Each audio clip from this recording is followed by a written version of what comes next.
Hi, I'm Alex Kidman from Fat Duck Tech. Today taking a look at Orbotix's latest remote control toy, Ollie. Ollie is described by Orbotix as, and I quote, an app-driven robot driven by adrenaline.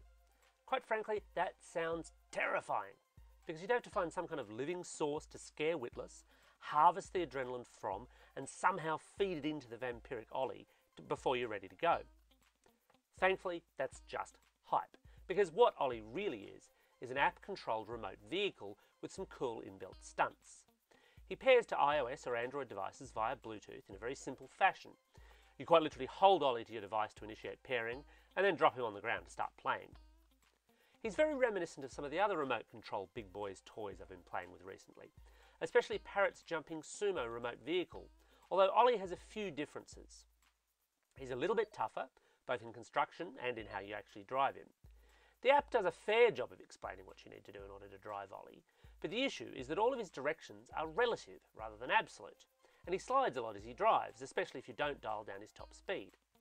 This means you'll easily crash a lot, especially while you're learning, and lose track of where you are. The addition of the stunt pad, which you access by turning your connected device into landscape mode, only muddies the waters here. Ollie's makers, Orbotix, say there will be more apps for Ollie apart from driving, as there are for the more expensive Sphero toy, but for now all you've got is driving and stunts. You can adjust Ollie's drive patterns for soft or hard surfaces, but there's no getting away from the fact that Ollie works much better on harder surfaces. Put him on sandy soil or uneven surfaces outside, and unless he's already got momentum to skip over something, the chances are quite high he'll get stuck and you'll have to go get him.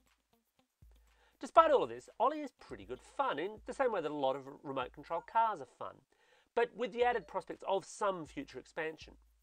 He's also noteworthy over the more expensive Parrot jumping sumo because a full charge on Ollie lasts around an hour of playtime compared to the 10 to 15 minutes of life that the jumping sumo offers.